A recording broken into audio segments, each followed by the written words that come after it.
नमस्कार. आज आपण पोहे आणि बटाटा यापासून एक मस्त असा चविष्ट नाश्ता तयार करणार आहे. त्यासाठी मी इथे 2 वाटी पोहे घेतले. हे पोहे आपल्याला स्वच्छ धुवून अगोदर भिजत घालायचे.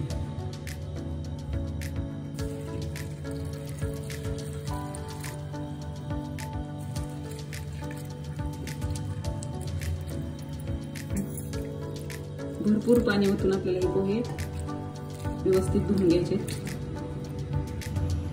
पोहे आता हे मी स्वच्छ 2 पाण्याने धुवून घेतले आणि त्याला आपल्याला भिजण्यासाठी थोडंसं पाणी टाकायचं आणि पोहे आपल्याला एक 10 ते 15 मिनिटं चांगले भिजू द्यायचे. पोहे आपले छान भिजलेत. पोहे भिजेपर्यंत मी हे 2-3 उकडलेले बटाटे किसून घेतले. बटाट्यांचं प्रमाण पोहे इतकंच पाहिजे. आपण 2 वाटी पोहे घेतले त्याच वाटीमध्ये हे 2 वाटी किसलेला बटाटा आहे.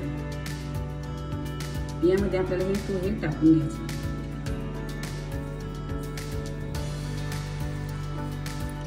यामध्ये आपल्याला चवीपुरतं मीठ टाकायचे. थोडी भाजलेल्या जिऱ्याची पावडर, थोडीशी धना पावडर, हे मिरची, आलं आणि लसूण याची पेस्ट टाकायची.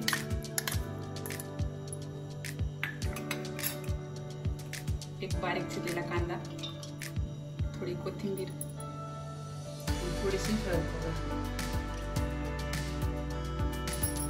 हे आपल्याला चांगलं मळून घ्यायचं. जर थोडंसं आपलं हे पीठ ओलसर झालं तर यामध्ये तांदळाचं पीठ किंवा थोडंसं बेसन पीठ टाकायचं. हे आपलं पीठ थोडंसं ओलसर आहे. त्यामध्ये आपल्याला 2 चमचे तांदळाचं पीठ टाकायचं.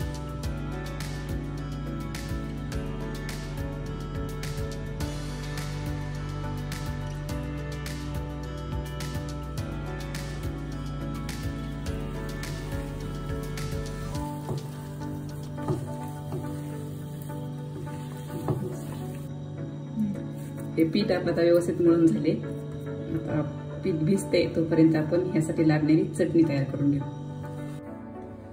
या टिक्की बरोबर खाण्यासाठी आपल्याला शेवची चटणी करायची. त्यासाठी मी इथं अर्धी वाटी शेव घेतली, अर्धी वाटी कोथिंबीर घेतली,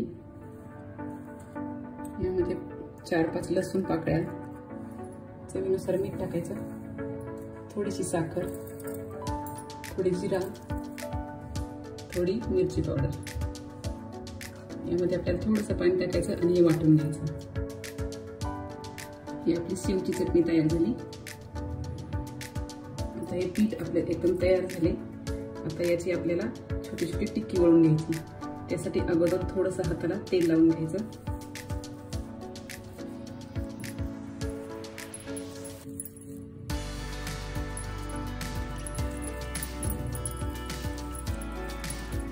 अगोदर असा बॉल तयार करायचा.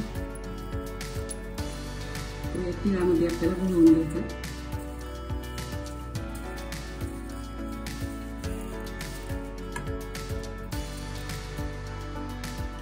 आपल्याला हे असं हाताने प्रेस करून घ्यायचं म्हणजे तीळ पडत नाही तेलात.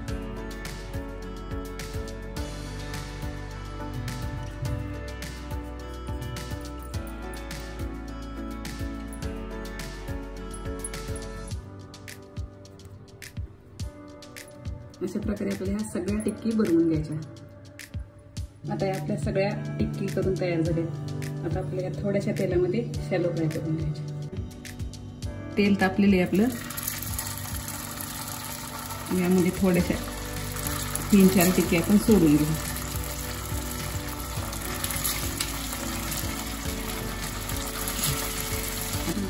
आता हे टिक्की दोन्ही बाजूने आपल्याला तांबूस रंगावर येईपर्यंत भाजून घ्यायच्या. आता हे आपल्याला पलटून घ्यायचं आणि वरची बाजू भाजून घ्यायची. खाली तांबूस रंगावरती भाजलेले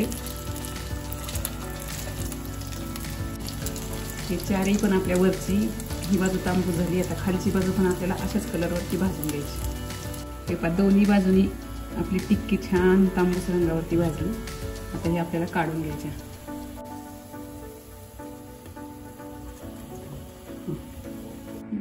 ही टिक्की आपण एका ताटामध्ये सर्व करू. ही टिक्की तुम्ही मुलांच्या शाळेत डब्याला सुद्धा देऊ शकता. मस्त कुरकुरीत अशी तयार होते. याच्याबरोबर आपण शेवची चटणी केलेली आणि हे दही.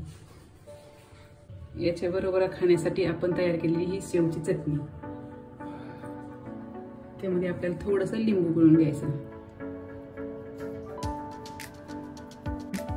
मस्त अशी ही पोह्याची टिक्की नक्की करून पहा. आवडल्यास लाईक करा, शेअर करा आणि चॅनलला सबस्क्राईब करा. ही टिक्की, ही चटणी आणि तुम्ही दही किंवा सॉस कशावरही खाऊ शकता.